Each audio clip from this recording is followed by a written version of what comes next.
Pardon the interruption, but I'm Mike Wilbon. Tony, the town of Plymouth, Connecticut is shutting down its local swingers club. And Tony Kornheiser, it's okay. I hadn't been there in months. The only thing I feel bad about, Mike, is that I'd earned a free session. You know, you have a card, they punch the card. Yeah, after 10 points. Times in there, the next one's free, and you know, I would have appreciated Frequent that. Swinger Club. What is this, the 1970s? What? Pretty much. Come on. What a great decade. 1970s was great. Welcome to PTI, boys and girls. In today's episode, the NBA finds Ja Morant. The New York Giants could pick between two Colorado stars. And Jay Billis joins us for 5 good minutes. But we begin today with the game you attended last night, Wilbon, Warriors and Lakers. The Warriors won by 7. They were in control most of the game. Steph Curry led all scorers with 37. LeBron had 33. Luka Doncic shot just 6 of 17 from the floor and labeled his performance unacceptable. So, Wilbon, what did you take away from this game? A lot of takeaways, Tony. The first one is just a really obvious one. If you get the chance to watch LeBron James and Steph Curry go at it in a 7-game series, it's a treat. I mean, you should feel like, yes, this is an appointment. Let me sit down and enjoy this and tell everybody I know, sit down and watch these guys, two of the all-time greats, play each other and lead their teams. It's just fabulous, Tony. And, you know, the Luka Doncic issue for the Lakers in the game, the competition, and the Warriors winning it, Luka Doncic struggled, and it wasn't just because he missed shots. He was forced into misses. Golden State's scrambling defense is really strategically smart and tough-minded and disciplined, and they execute it well, and Jimmy Butler's at the center of it like we thought, and the Warriors feel different about themselves over these last few weeks as getting Jimmy Butler. They believe they can win a championship. Draymond Green wasn't just spouting off when he said that, and they went on the road last night, and the Lakers gave it everything. Because the Lakers don't want to be in a play-in either. And they'd like to have Golden State and Denver play each other in the 4-5 spot. And that means winning and suppressing them. And they couldn't do it. And Doncic can say all he wants, well, I got to be better. He's right, and he owned it, and that was impressive. But it wasn't just about that. The switching defense that Golden State can employ, and they're better at small ball than the Lakers, at least right now. There are a lot of takeaways, but it was thrilling to sit there and watch that competition between those two and isolated on those two players. Thrilling to watch, Tony. So the Warriors won a game that they needed to win. They needed to win this game more than the Lakers needed to win it because they, could have been pushed back into a precarious situation that would have led to the play-in tournament. All right, and the Lakers didn't face anything quite that severe and dire in the moment. I don't want to talk about the playoffs because I think we spend too much time on this show in the regular season talking about the NBA playoffs. And I'm not interested in comparing who got the better of the deal with their most recent acquisitions, whether it's Jimmy Butler going over to the Warriors or Luka Doncic to the Lakers. I'm going to take the long view on that in 2 years, when Jimmy Butler is 37, he'll be hanging on, and Luka Doncic, because he plays in L.A., is going to be the biggest star in the game. But much like you, my takeaway is very simple. How great is it to watch Steph Curry and LeBron James? How great is it after all these years to continue to watch them, and almost always on contending teams, almost always in games that matter? LeBron James is the best 40-year-old basketball player of all time. Steph Curry is the greatest shooter of all time, and they are remarkably clutch, as we learned in the Olympics, and they are natural entertainers. So what else do you want? Right? Yeah. What else do you want? Tony, it was entertaining in that way, like a continuation of those Olympics, and we saw it on Christmas Day. They do this, and they're up to the moment. It's like having a ticket to the theater. And, it's just amazing to watch, and I hope we can see it, but I don't want to see it in the first round. I mean, give me, I don't want that to be an appetizer. Don't talk about be a main event. Don't talk about the playoffs, please. Let's stay in the NBA and move to Ja Morant, who hit a shot to win a game last night. Earlier in that game, the very first game since Morant appeared to make a gun gesture and was warned by the league, though neither fined nor suspended. In that very first game since that warning, Morant appeared to make that same gesture and has now been fined $75,000. Wilbon, is this a sufficient deterrent? No, it's not a deterrent at all. It isn't. Because John Morant, and I'm going to include, because everybody around the game and in the industry now knows John Morant and his father. They're in the business of just being defiant. That's what they do. And John Morant has indicated that in interviews. John Morant, is, by the way, is fascinating to talk to and listen to. I mean, he's engaged in his discussions, and he's intentional about his deal. He knows, he says, he's welcoming, he's saying, bring on the booze, I'm the villain, I'm happy with it. And he and his dad are defiant, they're openly defiant. They defied Adam Silver, who, unlike his predecessor, who would have had them sitting in the office or facing a half-season suspension, Adam Silver doesn't want to do it. And maybe he knows he can't do it. Maybe he just doesn't have it in him to do it. It's not a deterrent. And John Morant and his dad, they've called Adam Silver out and said, doesn't matter what you warn us, we're going to do this. Now, you can also take the view that pantomiming this, shooting is not that big a deal. You can take that view. It's not an actual gun. And there's a lot of this in the culture, and it's not just John Morant, and there are other people involved, and they'd have to ban it league-wide in other sports. Soccer, football would have to ban it too. You can take that view, but they don't have the stomach in the NBA commissioner's office to do anything about it, and they're going to continue to defy them.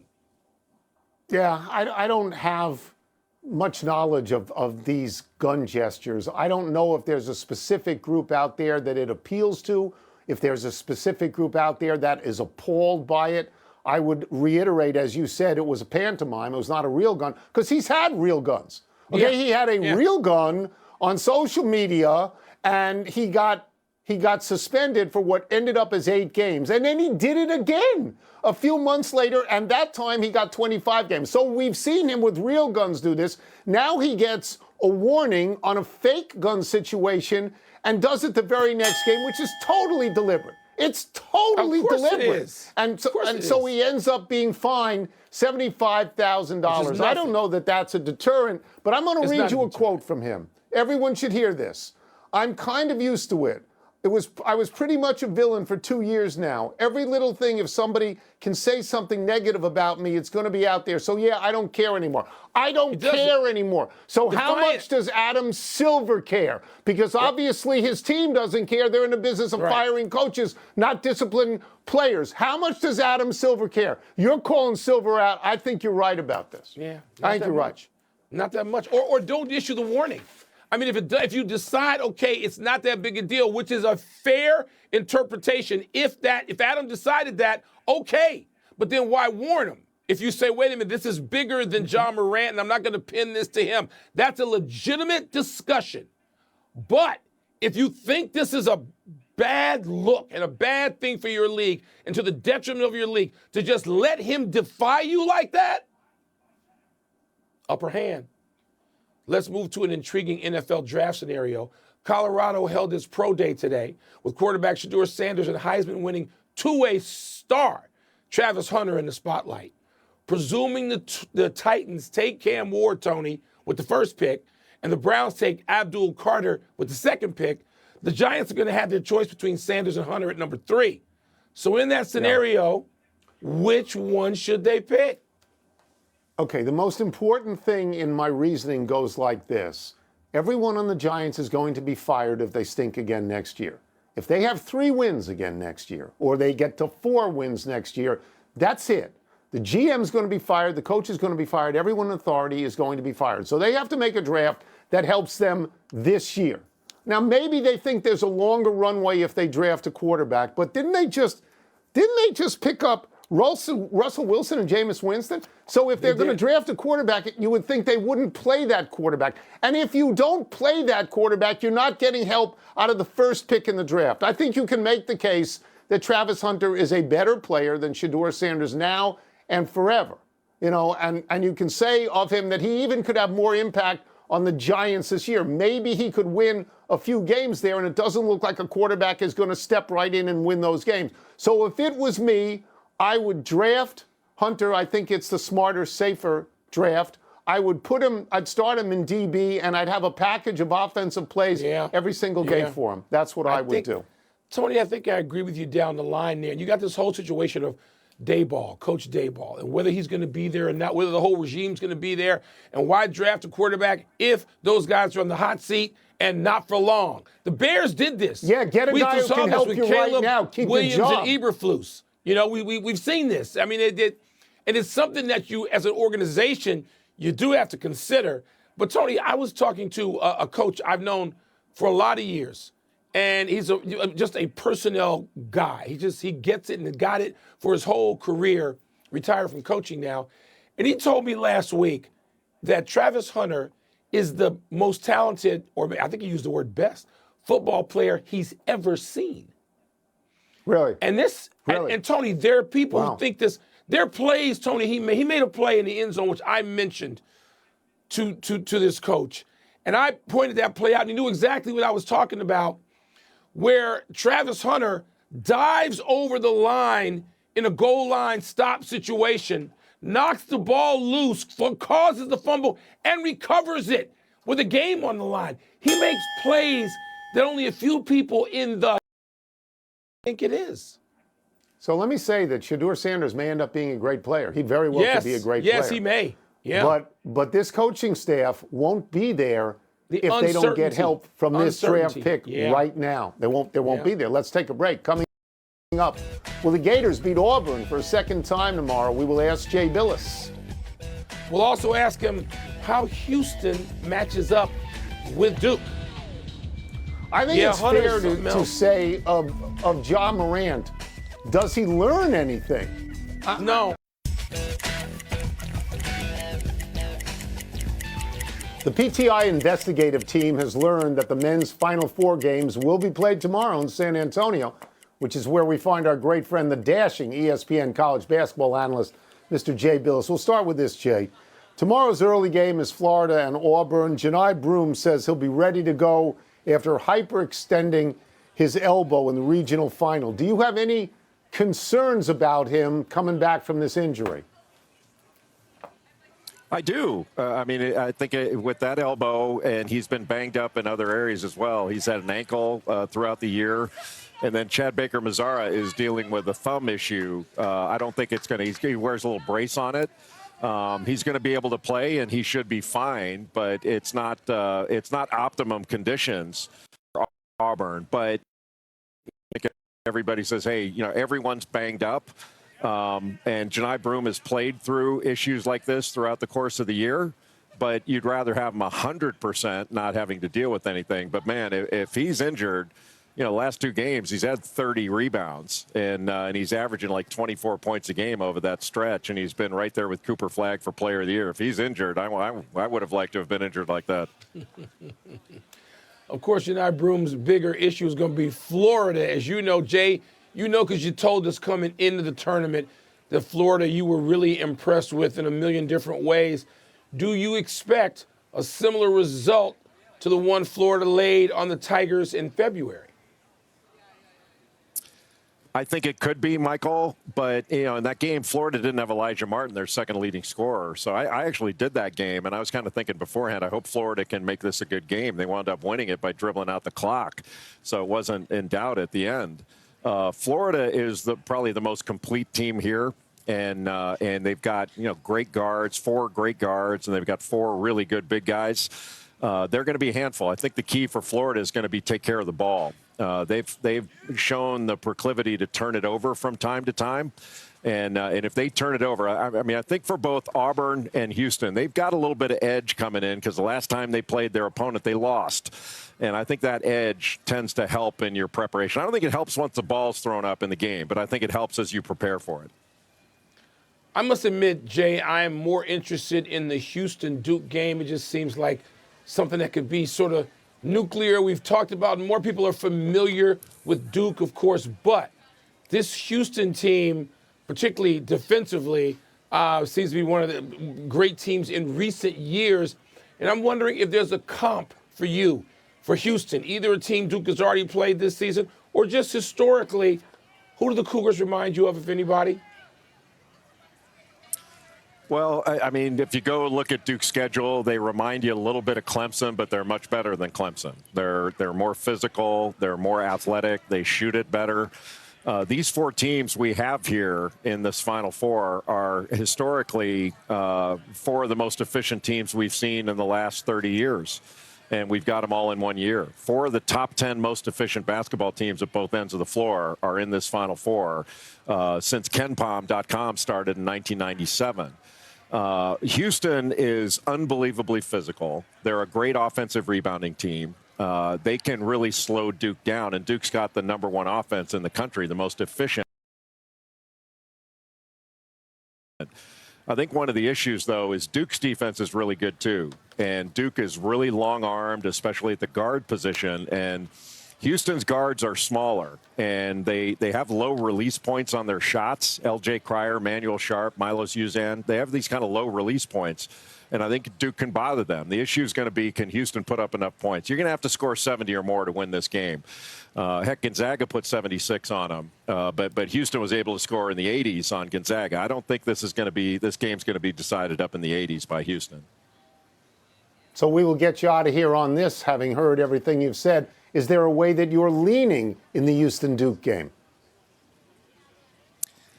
Hey, before the tournament, I thought Houston would be in the final. I'm going to stick with it because there's no sense, kind of flip-flopping on it.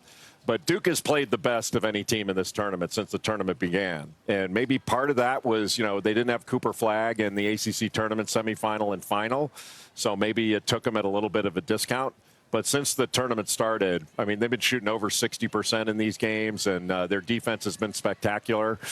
But, this is a week-to-week tournament. It's basically 3 4-team tournaments. Now they're at the last of those 4-team tournaments. This is going to be the hardest to win. And Houston presents a challenge that few other teams present on the physical side. And Duke's going to have to handle those traps. I think you're going to see them run a lot of stuff out of the middle of the floor so they don't get pinned to the sideline and pinned to the baseline. But there's going to be a loose ball, rough and tumble. You better be strong with it type game because this is not for wimps. This is going to be a grown man ball game.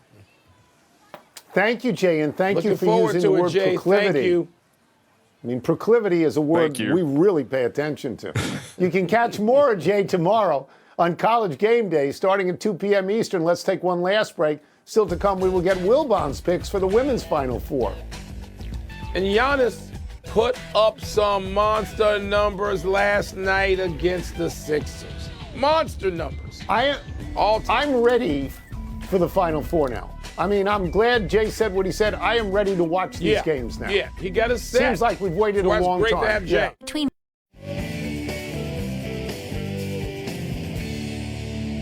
Happy time, people. Happy 32nd birthday, Frank Kaminsky. Kaminsky was a terrific player at Wisconsin, the National Player of the Year in 2015 when he led the Badgers to the NCAA Finals, losing to Duke after a scintillating win over Kentucky. The 7-footer was drafted 9th overall by the Charlotte Hornets. He spent 4 seasons there, averaging 10 points and 4 rebounds in 22 minutes a game. Kaminsky then played in Phoenix, in Atlanta, and in Houston in reserve roles. He then went to Europe to play and was playing for the Toronto Raptors G League team before a recent knee surgery. The fact that he stayed in basketball and played in the G League warms our hearts. Happy birthday. I love him, Tony. His mother, his aunt, and his uncle are 3 of the greatest athletes in the history of Northwestern, and he goes to Wisconsin? This makes me crazy, even whatever it is now, 15, 18 years later, we didn't have Frank. Anniversary Hideo Nomo on this day 24 years ago. Nomo threw a 3-0 no-hitter for the Red Sox against the Orioles and became the 4th pitcher ever to have no-hitters in both leagues. Nomo previously threw a 9-0 no-hitter for the Dodgers in Colorado, where nobody throws a no-hitter. Nomo joined a club with Cy Young, Jim Bunning, and Nolan Ryan. In the ensuing 24 years, only Randy Johnson has joined that club with no-hitters for Seattle and Arizona. Ryan, by the way, has the most no-hitters ever, 7, 6 in the American League for California and Texas, and 1 in Houston, which was then in the National League. Tony, will managers and their advisors even leave pitchers in the game long enough this season for anybody to have a no-hitter? I wonder. Hope so. Happy trails to the wait for the women's Final Four. The games tip off in Tampa tonight at 7 Eastern. First up is Texas and South Carolina. The 2 teams split a pair of conference games earlier this season before the Gamecocks waxed the Longhorns in the SEC Conference Tournament Final. Tonight's second matchup features UConn and UCLA at 9:30 Eastern. The stars to watch in that one are Paige Beckers, who scored 105 points in her last 3 games, and Lauren Betts, who's averaging 23 points, 9 rebounds, and 3.5 blocks per game in the tournament. Tonight's winners will meet in Sunday's title game. Wilbon, who you got? Tony, you know I'm rooting for South Carolina and UCLA. I mean, that's just, let's be honest about it. But UConn, man, UConn with Paige Beckers and AZ Fudd, and I'm worried about UCLA, worried about them in that game, but I can't wait to watch both games tonight. All right, let's go to the big finish if we could. Giannis had 35 points, 17 rebounds, and 20 assists in a win over the Sixers. Are you impressed? Yes, and he's playing point guard. He's out there doing that with no Dame. I still hope they get Dame back. I bet they're going to get Dame back. Hoping, fingers crossed. 2-time WNBA MVP Elena Delle Donne, who I know you like a lot. She retired. How are you going to remember her career? She won a championship in Washington, D.C. That's how I'm going to remember it. It's the only one the Mystics have ever won, I believe. Blues beat the Penguins for their 11th straight win, and the Bruins fell to the Canadiens for their 10th straight loss. Which is the bigger deal? Hey, wait a minute. Don't forget Winnipeg shutting out the Golden Knights in Vegas, and they're like third. Come on now. Got a write-in candidate. Jose Altuve struck out 5 times in a game for the first time in his career. Is that a big deal, though, Tom? No, because he's batting .321. No, it's fine. Last one, Blackhawks at Capitals tonight. Will Ovechkin score? 2 goals. Not going to break it tonight. Really? 2 goals for Ovi against the Blackhawks. Blackhawks. That would tie it. That'll We're tie out it. of time. That's right. We're trying to do better the next time. I'm Tony Kornheiser. And I'm Mike Wilbon. Have a great weekend, Knuckleheads. You can get the podcast on the app or Apple Podcast. Women's Final Four special is next.